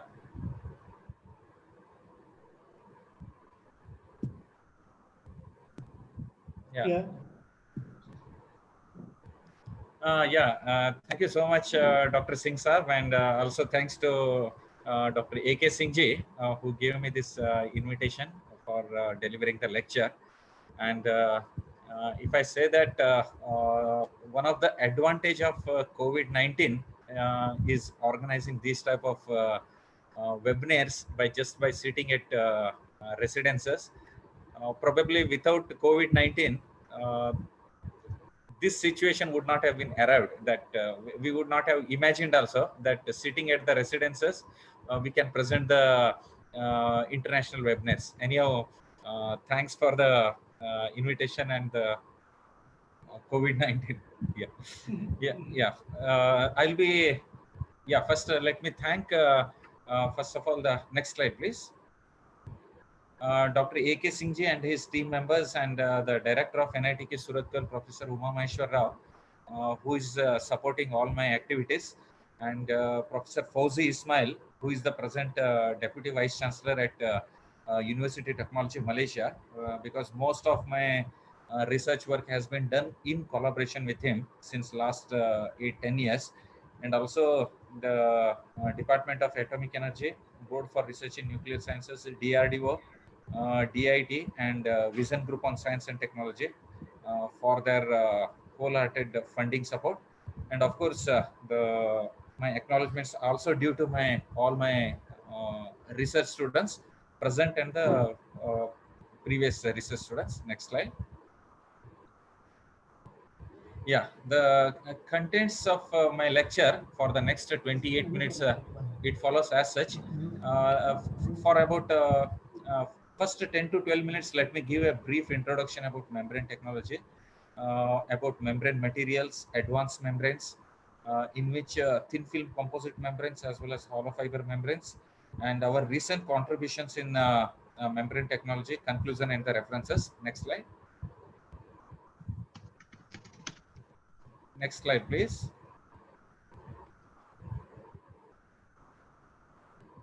Yeah.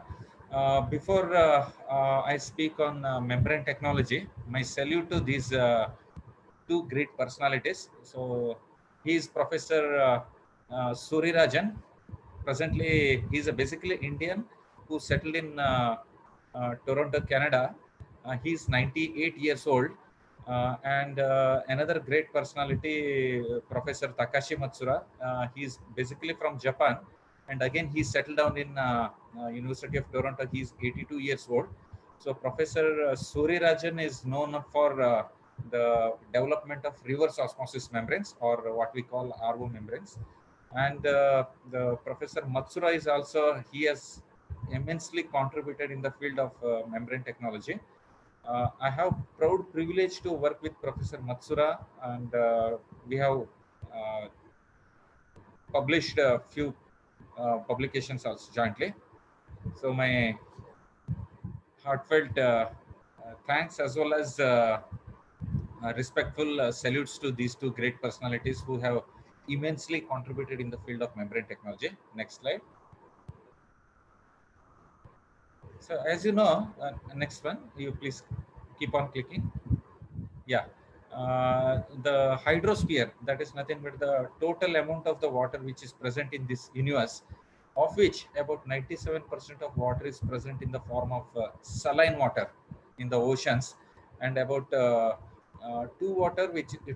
of water which is present in the form of ice in the polar regions, which is again unfit for the human consumption. This is also unfit. This is 97. This is 2%, 99%.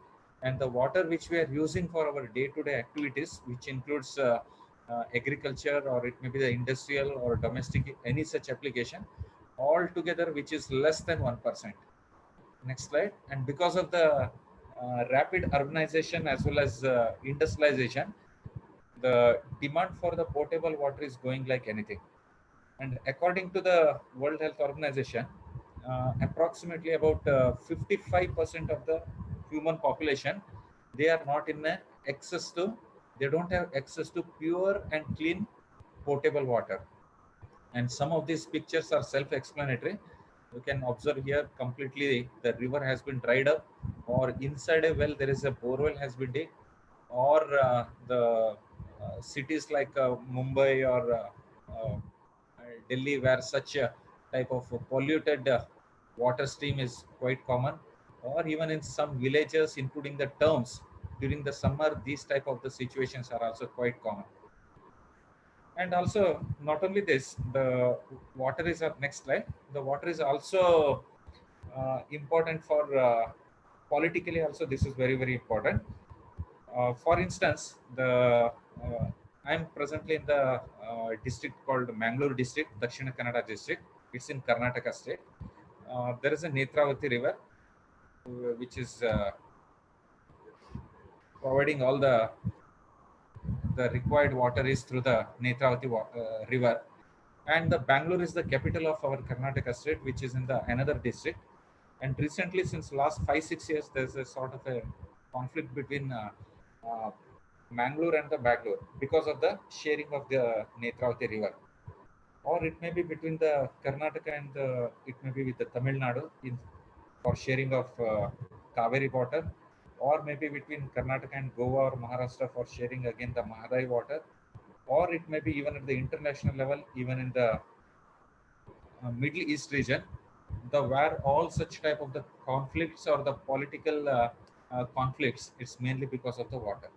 So politically also, this is also very, very important. And according to some scientists, if by any chance, if there is a third world war, if it is going to take place, it will be only because of the water, but not for any other thing. It's only for the water. So which shows the importance of the water in our day-to-day life. And these pictures are, this is not any snowfall. This was taken last year in Bangalore. There is a place called Bellandur Lake. It's a lake, and the Bellandur Lake. and that lake has been polluted to such an extent that sometimes it forms the froth, and that froth completely blocks the this national highway. So this is the last year this incident took place, and there is a solution, effective solution for this one through the membrane technology, or these type of the water purifiers, again quite common in any residences or in the domestic regions or in the offices. Again, this is from the membranes only, or these type of hemodialysis cartridge, again in the uh, medical field also, the hemodialysis cartridge, where when the uh, both the kidneys get failure, and then the only the alternative is through the hemodialysis, and the hemodialysis cartridge, again these are nothing but the membranes. Or even in the case of the fuel cells, where the anode and the cathode, which are again separated by the these type of the membranes only. Or even in the automobile sector, where again the filters, again these are made up of the membranes. Next slide. So this shows that membranes are universal in application in every field, where the membranes are highly useful. So let me define membrane in a very simple way. So it's nothing but it's like a barrier. It's like a barrier which allows the passage of certain selective component through it, and at the same time it can hinder the passage of the unwanted components. So that means it's nothing but it's a selective barrier allowing the selective components, and unwanted components are hindered there only. So based on the pore size and the based on the applied pressure which is used for the operating of the membranes, they have been classified in the 4 categories, like microfiltration, ultrafiltration, nanofiltration, and the reverse osmosis. So here the microfiltration membrane, it can remove only the suspended solids, only the suspended microparticles only, they can be removed by the purified by the these type of the filters. Whereas the other macromolecules, multivalent ions, water, and all other things can easily pass through. And for operating such type of membrane, the pressure required is very, very less. It's less than a 1 bar pressure. 1 bar is almost equal to 1 kg. Then, sorry. Next comes the ultrafiltration. Then the please go back. Please go to the previous slide. Next, the ultrafiltration and the nanofiltration, and the last one is the reverse osmosis, where the pore size is smaller than the 1 nanometer size, and the pressure which is required to operate these type of the membranes, it is about 30 to 60 bar pressure. So at present, in the throughout the globe, wherever the desalination units are present, for example in the Middle East, like Saudi Arabia, or it may be in Israel or any other countries where the desalination plants are located, such desalination plants are completely functioned based on the this RO membranes only, reverse osmosis. Only the drawback here is it needs a very high pressure, 30 to 60 bar pressure, whereas the nanofiltration membranes, of course, these are not suitable as of now for the removal of the salt or for the desalination application. But in future, in the next 4 or 5 years, these RO membranes may be completely replaced by the highly efficient nanofiltration membranes.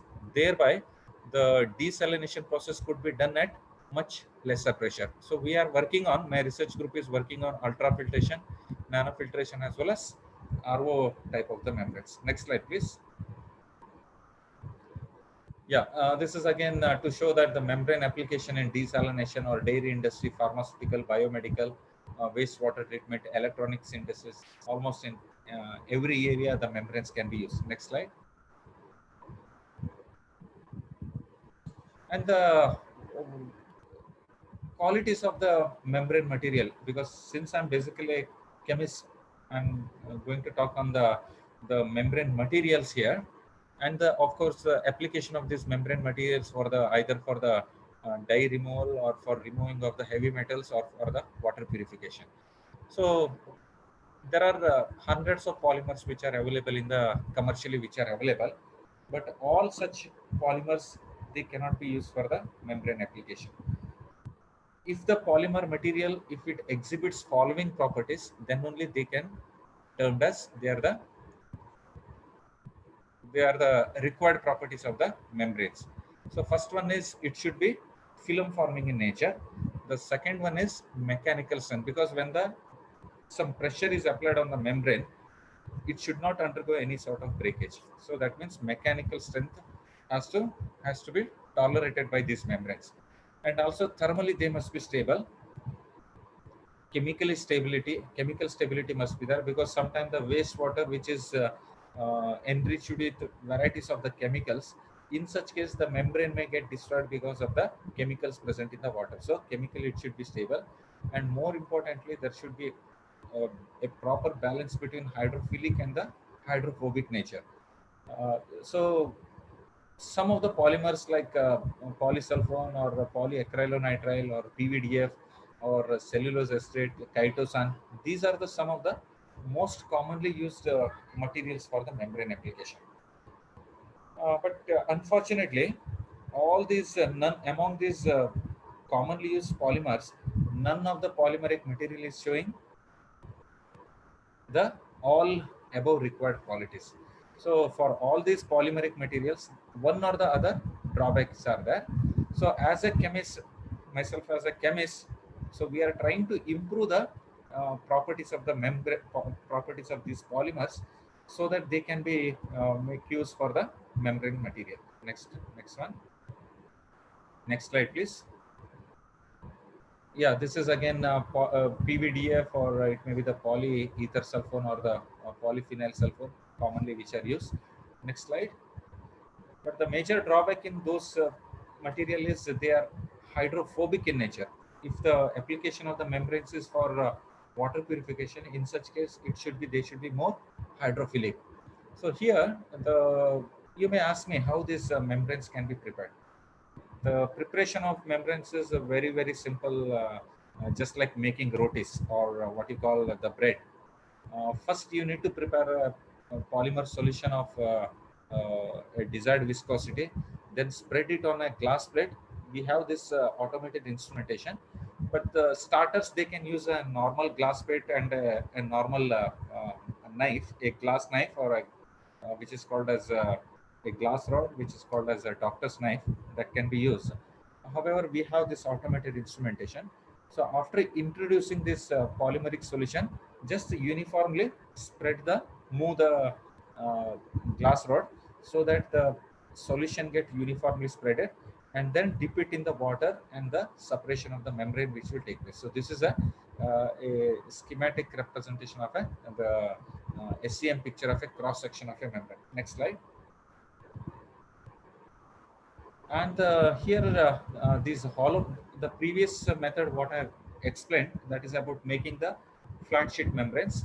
And another recent introduction in the membrane technologies, these are the hollow fiber membranes. So they look exactly like of a thin noodles. It looks like a thin noodle.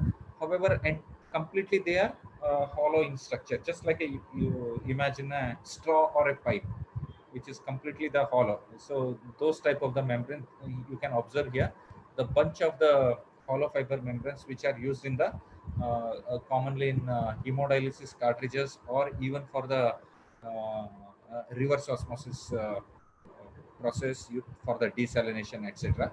Of course, the making of these membranes it's quite complicated. So there is a dope solution has to be prepared, and there is a gear pump, and the dope solution through the help of a spinneret, which will be introduced in a water bath, where it gets precipitated into thin fibers, and these thin fibers will be collected on the this drum. So these are nothing but the actually the membranes. Next slide. Yeah, this is actually in fact the module which is used for studying the uh, rejection studies, or the water flux of the hollow fiber membranes. Next one, just a schematic representation.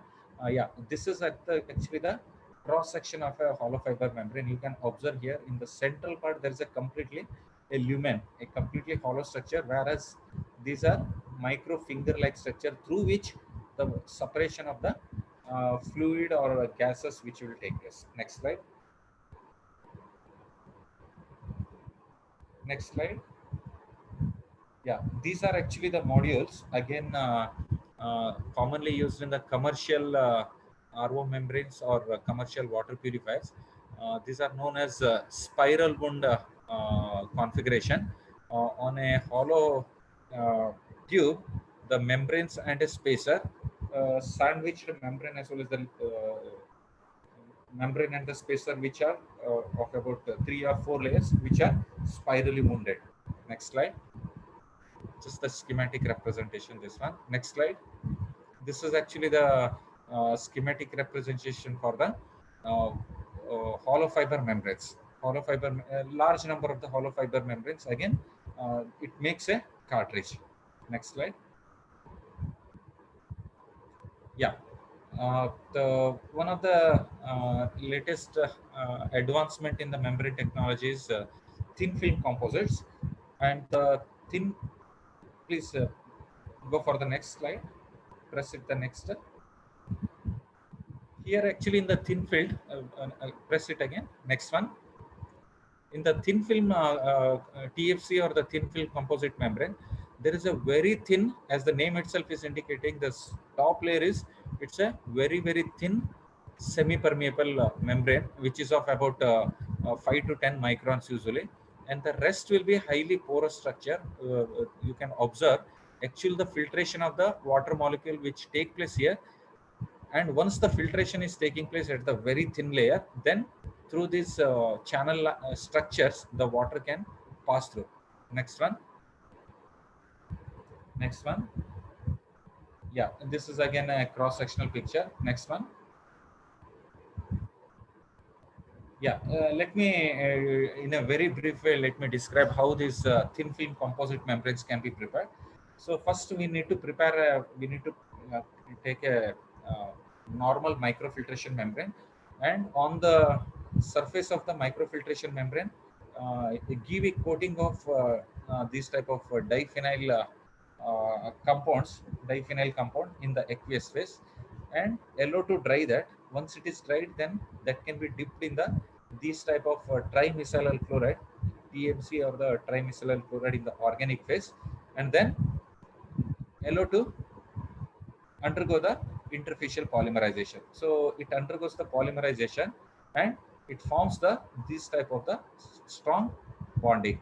So that is actually the chemically in this way the TFC membranes are prepared. Next slide. Next slide. Next one. Yeah, this is again the cross-sectional picture. This is actually the normal microfiltration membrane on which the thin polyamide layer has been made, and then interfacial polymerization of that one with the this one, with the on the microfiltration layer, and this is the normal microfiltration layer through which actually the water gets purified here, and easily the water can percolate or can move through this region. Next one. Yeah, the advantage of the hollow fiber membrane is due to the very thin structure, the surface area is very larger, and also these are more efficient in nature, and there is no any separate mechanical support is required in these type of the membranes. So next one. So due to these reasons, hollow fiber membranes are becoming more and more popular nowadays. Next slide. Yeah, this is what exactly the cross-sectional picture. You can observe it's a long pipe or a hollow structure, hollow fiber, and these are actually the surfaces.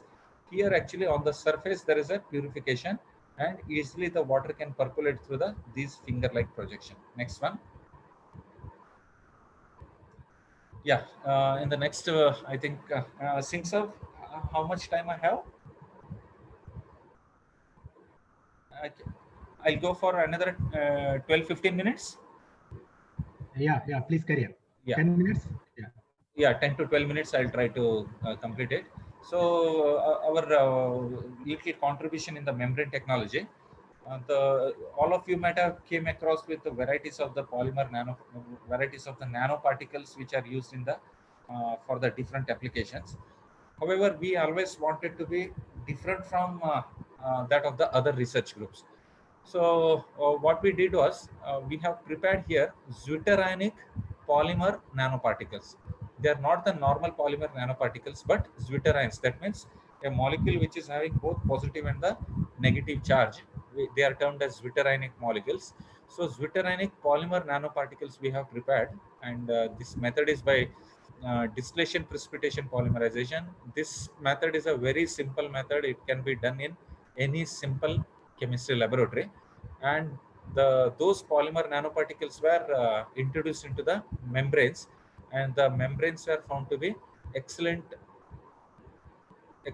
membranes for removal of the any of the dye molecules or the dye coloring agents which are present in the water. And this paper, it was published in the Nature group, Nature Scientific Journals. Next slide. Let me brief about the procedure. Next one. Yeah, here actually in this one, the zwitterionic nanoparticles for the fabrication, we have used the two different these molecules. We have named it as one as a SBMA, that is a sulfobutane, and another as a MBAA, that is nothing but the acrylamide. So these two different monomers, they were subjected to distillation precipitation polymerization using the acetonitrile as a solvent and AIBN as a in the presence of a AIBN, which is actually free radical initiator. And within few minutes, we could isolated the these polymer zwitterionic polymer nanoparticles. So those who are interested in this work, they can refer our published paper. Next one. Due to the lack of time, I'm not going to much details about that. And of course, for the chemist or for the material scientist, it's very important to carry out the characterization of the any such new products. So of course, the characterization was done using the FTIR as well as FESM and also the TEM also. And then the element mapping was also done, which showed the presence of carbon, nitrogen, sulfur, and oxygen as a atoms in the given formed product. Next slide. And of course, the XRD pattern, and also the thermal studies using the TG and the DTG curves, and also the hydrodynamic nature of the nanoparticles, that was also done by using the zeta potential studies. Next one. And these are the cross-sectional pictures of the formed hollow fiber membranes, and then the time-dependent pure water flux studies which were carried out. Next one. Yeah, these are actually the dye. This is the dye which is used. So one is a reactive blue 5, and another one is the reactive orange 16.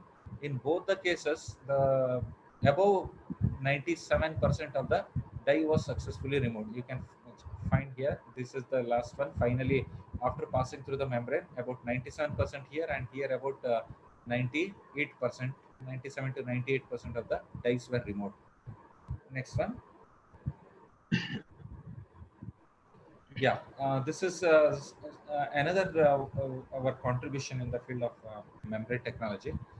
As I already mentioned, our research group always wanted to be different from that of the other researchers. And then only we can get some identification at the global level. So there are hundreds of research papers have been already reported on using these hallocyte nanotubes, which are commercially available. But as I said, we wanted to be different from that of the other research group.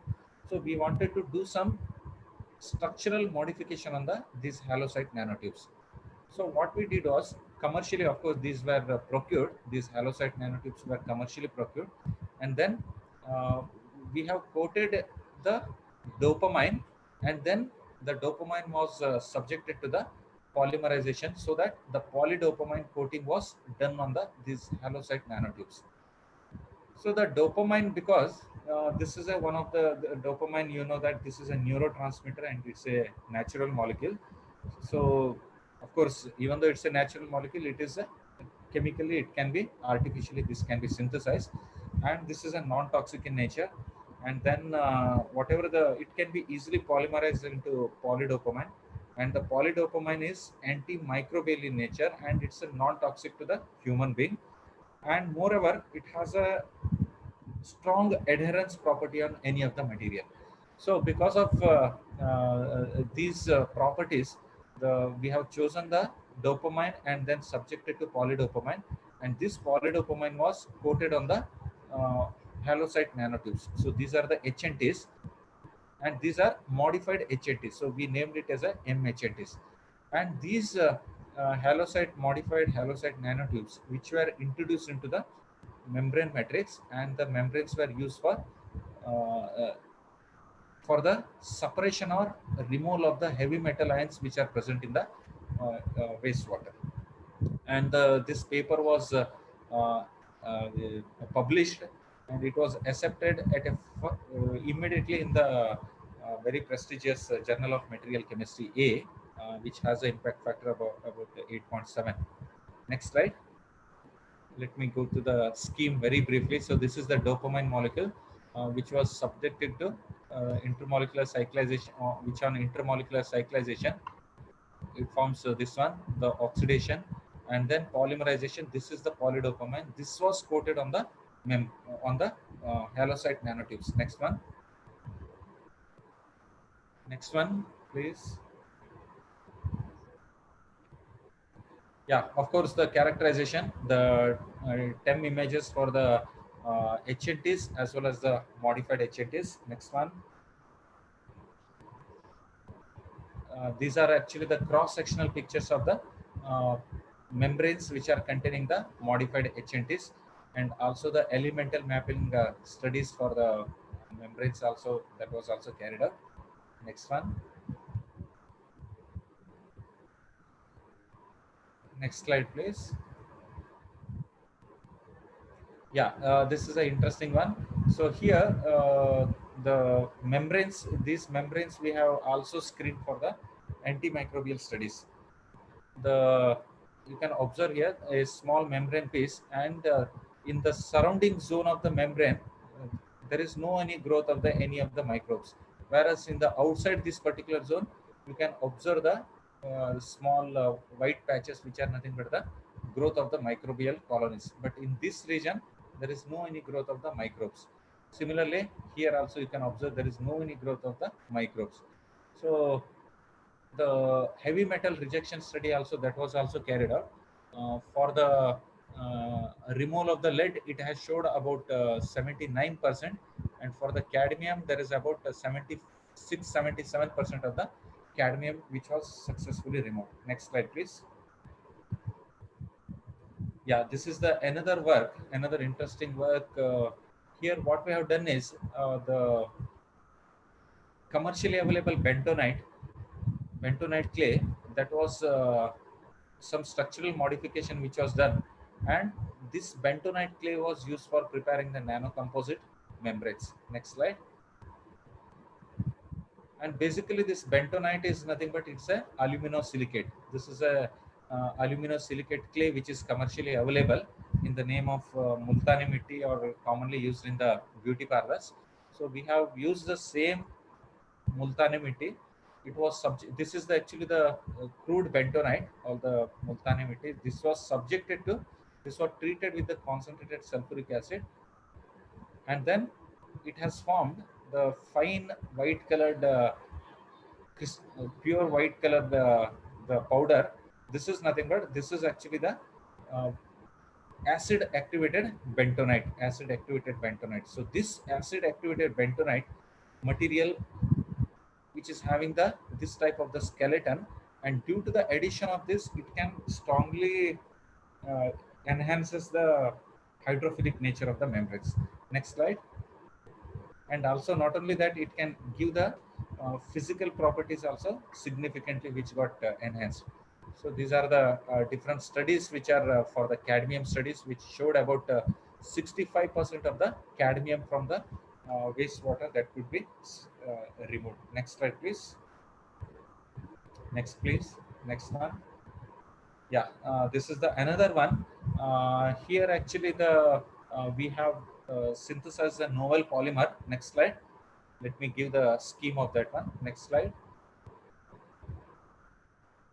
Yeah, this is actually the graphene oxide modified membrane. Next one.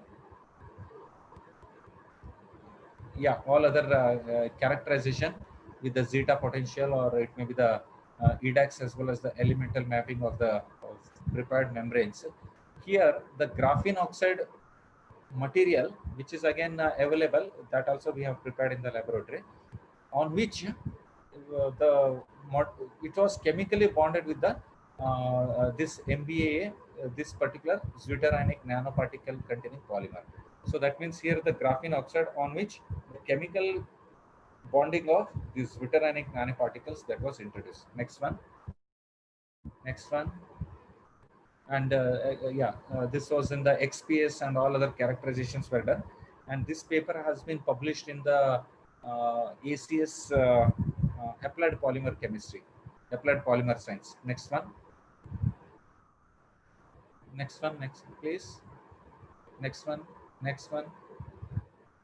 Yeah, these are all the filtration studies. You can observe at the pH 3, the removal of the dye in both the cases, it was maximum. Next slide. Next slide.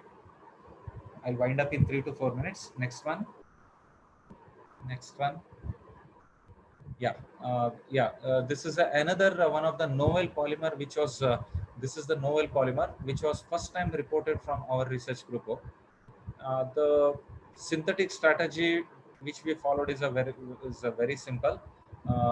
This para-amino benzoic acid, which is commercially available, that was treated with the thionyl chloride, and this acid was converted into acid chloride.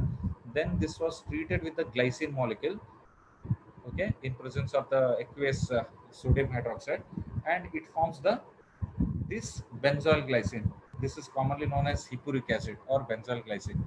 Then this benzoyl glycine or the hippuric acid, that was chemically reacted with this commercially available polymer, which is containing a anhydride group in presence of the DMSO as a solvent, and after the reaction we could get this Noel Polymer. So this Noel Polymer was blended with the polysulfone, and then the membranes were used. Next one.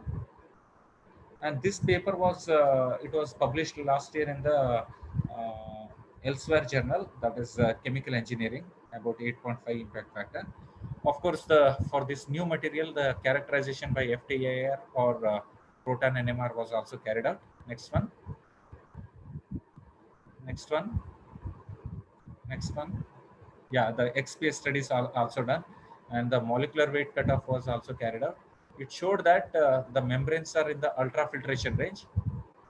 Next one. And this is the heavy metal removal. It has showed about 92% of the lead removal of capacity of 92%. Next one. Yeah, this is the comparison with the other commercially available as well as previously reported by other researchers. So as compared to all this one, our membrane stands much superior than any other commercially available. Next one. Next slide, please. Next slide. Please go ahead. Hello. Please go ahead. Yeah. This is the last slide. I just wanted to, as an inspiration for all the researchers. I have not failed. I have just found 10,000 ways that won't work by Thomas Alva Edison. So if there are any questions or any clarifications, I try to my best to answer. Thank you, Professor Arun, for your time and your very interesting talk, particularly on the membrane. which is very much relevant these days, entire globe. So, Yeah. any questions? Yeah, one question from the audience. Yeah, please. Is it possible to treat wastewater containing organic pollutants like dyes and pesticides? Yeah. So they want to remove the organic pesticides, right? Yeah, yeah. Yeah, definitely it is possible. For that, one can use reverse osmosis membranes, which is the best one. But at the same time, what I can say is before subjecting it to the reverse osmosis filtration, even through some adsorbent, with the help of some adsorbent, most of the organics could be removed. And thereafter, as a final filtration, the membranes can be used. By doing such type of the pre-filtration, the lifespan of the membranes could be, which can be increased, so that the membranes can be 5-6 years, they can be used. Directly membranes also it's possible, but the best solution is passing through the some of the adsorbent, and then after passing through the adsorbent, the membranes could be used. Okay, thank you. It is, yeah. Again, another question is, if biomaterials obtained from nature can act as membrane? If biomaterials obtained from nature, Yeah. it can act as membrane or polymer? No, yeah, of course. Like biopolymers also we have used, for example, the cellulose acetate, which is one of the abundantly available biopolymer. And we have, earlier we have done a lot of work on the chitosan molecule.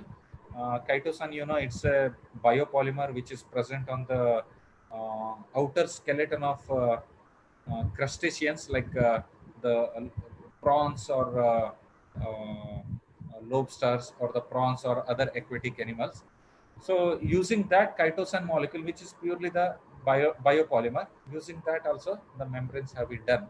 But the only thing is the chitosan mechanically it is not very stable. But that can be overcome by doing some chemical modification. So we have done many such earlier, many such chemical modification of the chitosan, and the mechanical property has been substantially, which has been increased earlier. Thank you. Sir, I have one question. Yes, please. I'm also working on radiation grafted chitosan polymers. And radiation grafted chitosan polymers. Yeah. And I'm using these polymers for cationic dyes removal. Okay. And I have found it very efficient. Yeah. So it's by adsorption method? Yes, sir. Okay. By adsorption, batch method, and also by using column. Yeah. Both methods I have tried. So can we make thin films composite membranes or other films by using ready-made grafted polymers? Yeah, of course. But only thing is for making the thin film composite membrane, maybe the other materials, like you have to use one microfiltration membrane. Okay. On the microfilter, suppose let me show you. If this is a microfiltration, imagine that this is a microfiltration membrane. Yes. Okay. So on, first of all, you need to, on the top of this one, it has to coated with a diamine molecule compound. Okay. So after coating this one with the diamine compound, then this can be dipped in the some acid chloride containing, usually 3 groups COCl acid chloride containing groups are much better, because it can help in more and more cross linking at the COCl and the NH2 group. So they undergo the cross linking there and the interfacial polymerization. So now the entire will be, this is a TFC membrane. Okay. So you can use your chitosan or any other polymers for making the this microfiltration like this one. Then you need to specifically give a diamine containing compound. Okay.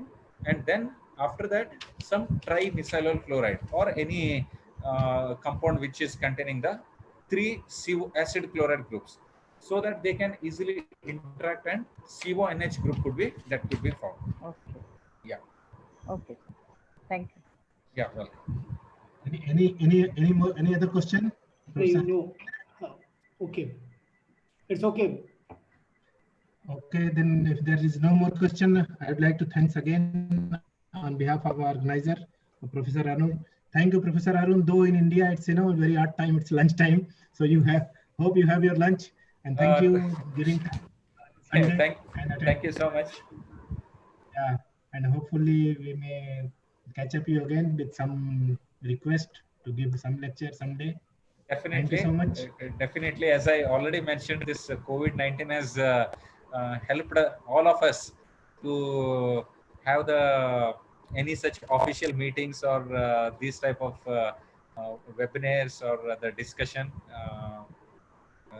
just by sitting in the residences. I'm in my bedroom and I'm just doing all this this one. So thanks again. Thank you once again. I think it's an opportunity to discuss all the things Yeah, and collaborate to others. Yeah. Yeah, and also I hope that some collaborative research, as with Sonia already we had some discussion. Okay. We hope that some collaborative research also will be done. And Dr. Singh Saab, आप भी any from your side also? Yes. You can make use of our facilities in NIT Surathkal, my research lab. Okay. It's my pleasure to collaborate you. Okay, sir. Thank you so much. I have been to NIT Surathkal. Hope you remember. Yeah, sure. Okay. So now I think it's a time to summarize. So may I request Professor Sunita?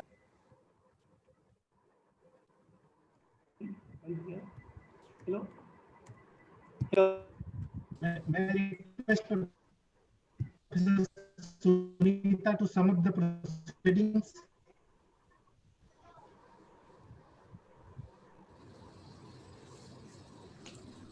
Good afternoon, respected distinguished guests and august audience of this 3-day international webinar.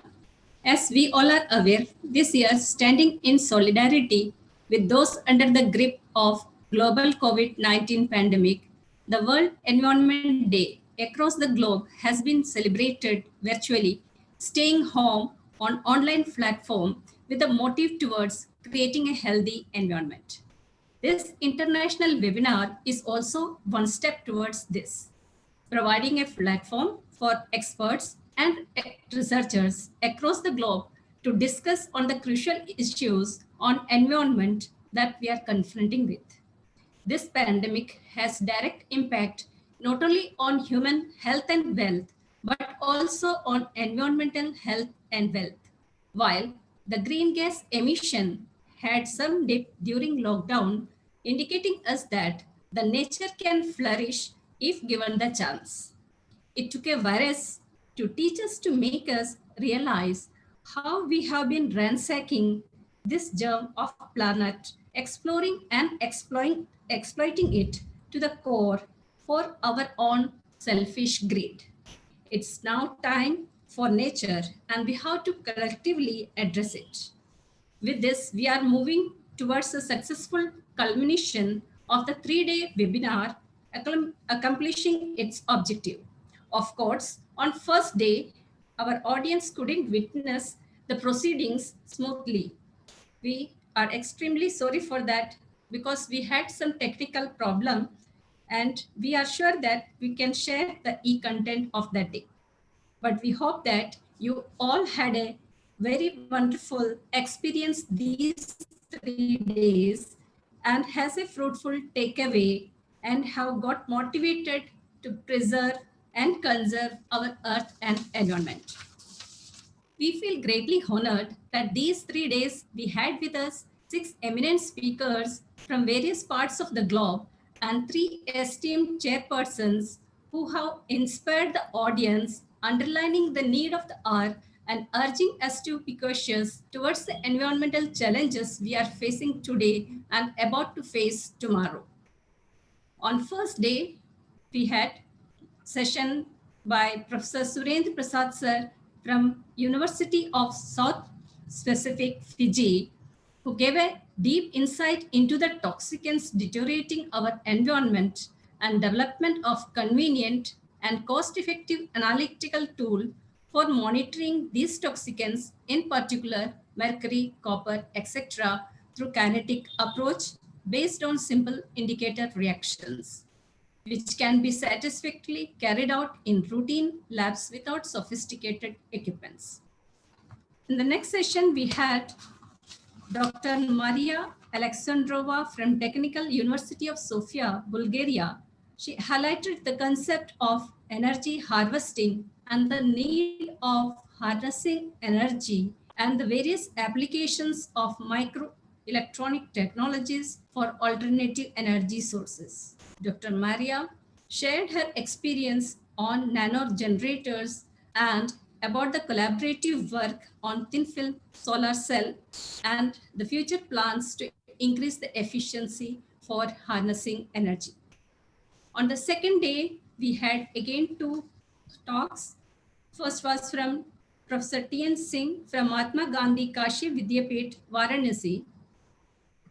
Professor Singh addressed a very crucial burning issue of water crisis. He drew the attention of audience towards recharging and reusing water and warned about the consequences of only exploring and exploitation of these natural resources. He also alerted us towards changing our mindset towards saving our Mother Earth.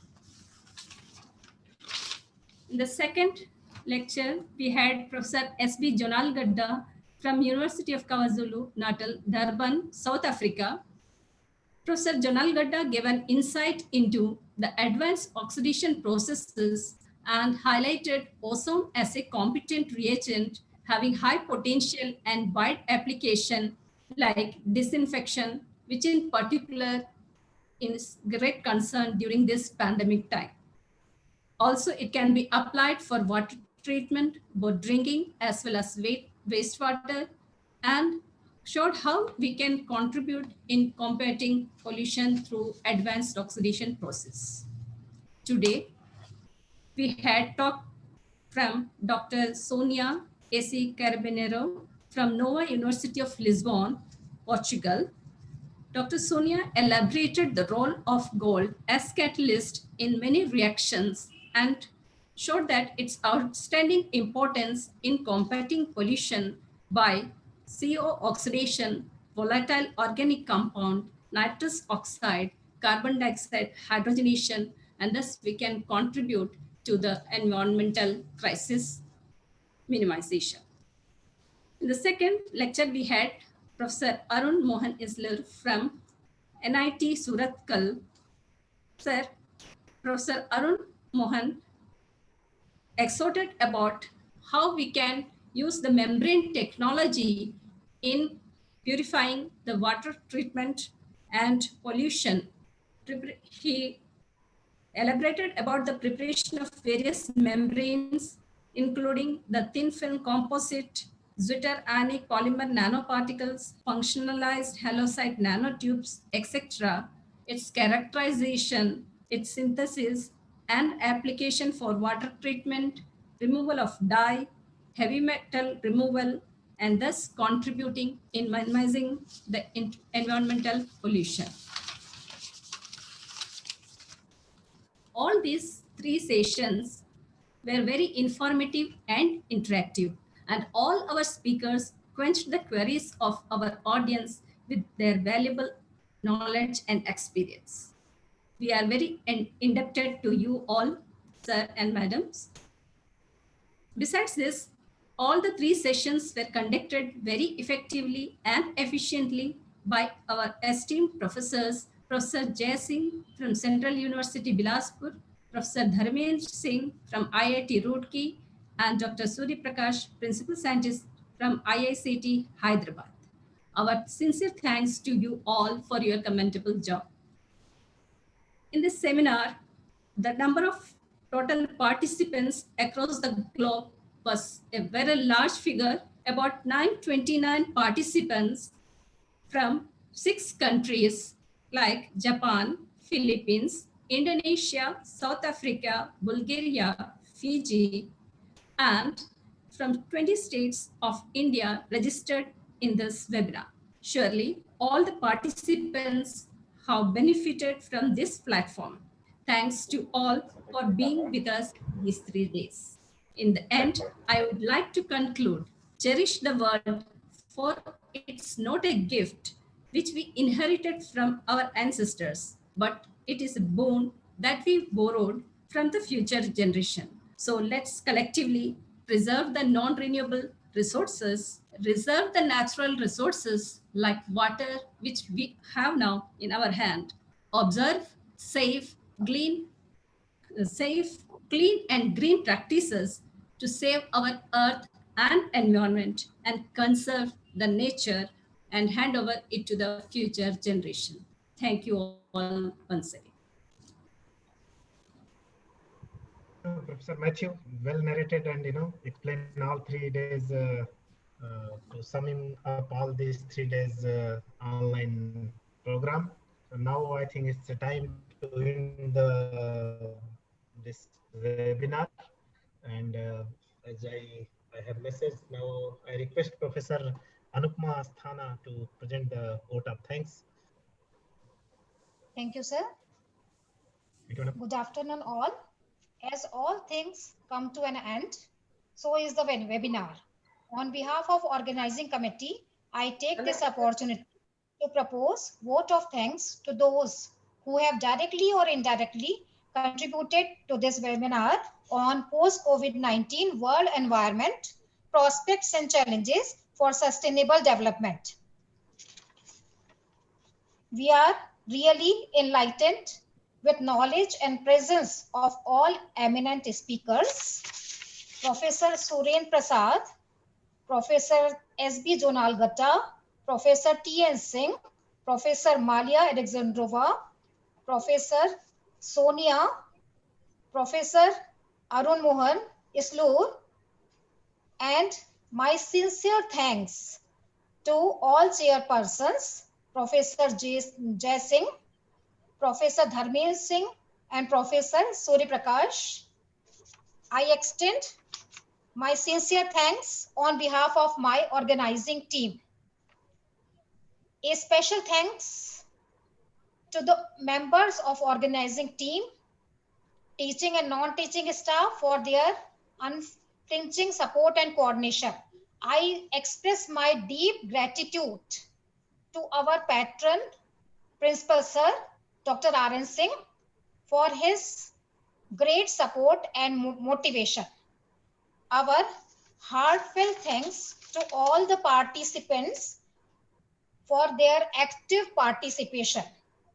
With these words and a heart full of gratitude towards all, we move to the end of today's webinar. Thank you once again. Thank you. Thank you. Thank you. Okay, then shall we exit now? Yeah. Yes. Once again, thank you, everyone. Okay, congratulations once again to Dr. Singh Saab. Thank you. Thank you. Thank you, sir. Yeah, sure. Thank you. Thank you. Thank you, sir, Surya Prakash. Thank you. Thank you, Thank madam. you. Thank you all. Thank you all. Bye. Thank Bye. you. Bye.